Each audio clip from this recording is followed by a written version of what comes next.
एक निवेदन आप सबसे, ध्यान करिएगा।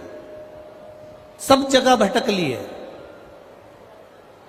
सारी दुनिया में जाकर बोलिया है, जगह जगह जाकर प्रार्थना कर ली, निवेदन कर लिया, तो भी तुम्हारा अगर कोई काम ना बने तब एक काम जरूर करना, एक बेलपत्र, एक शमी पत्र,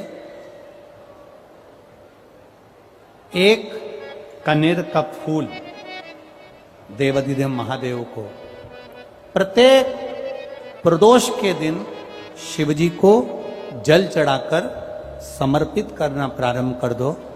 2 या 3 प्रदोष निकलेगी, मेरा देवाधिदेव महादेव तुम्हारी झोली खुशियों से भर दे निश्चित। एक बेलपत्र, एक शमी पत्र और एक कनेर का पुष्प भगवान शिव को प्रदोष की प्रदोष बाबा देवाधिदेव महादेव को जल चढ़ाकर देना प्रारंभ।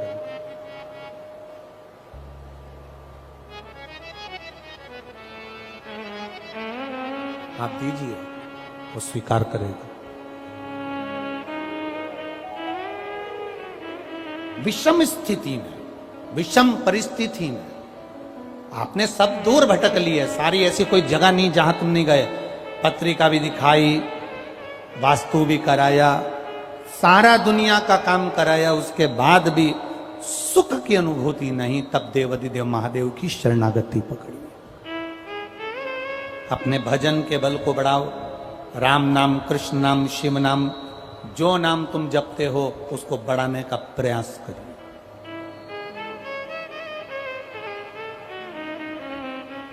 उस भजन के बल को बढ़ाने का प्रयास करिए। चंद्रदेव, अब तुम शिव के पास जाओ। चंद्रदेव भगवान शंकर के धाम कैलाश पर पहुंच गए, जहां पर भगवान शिव तो तप साधना में लीन थे। चंद्रदेव को मेरे भोलेनाथ जी ने देखा भी नहीं, क्योंकि वो अपनी तप साधना में लगे थे, भजन में लगे थे, अपनी तप साधना में लीन थे, ध्यान नहीं दिया।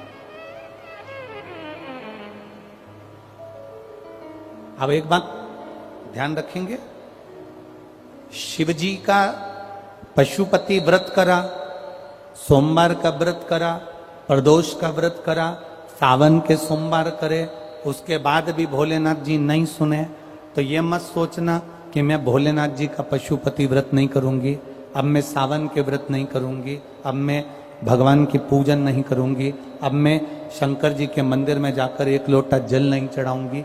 ये कभी मत सोचना,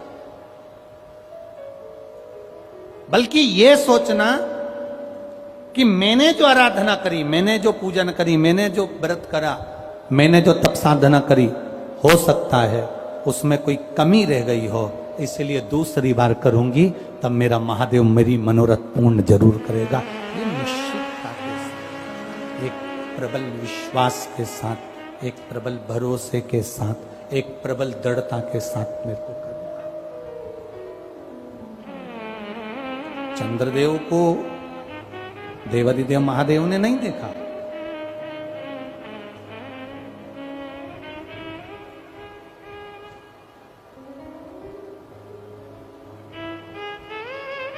शिवजी ने चंद्रदेव को नहीं देखा, क्योंकि वो तो तप साधना में लगे हुए हैं।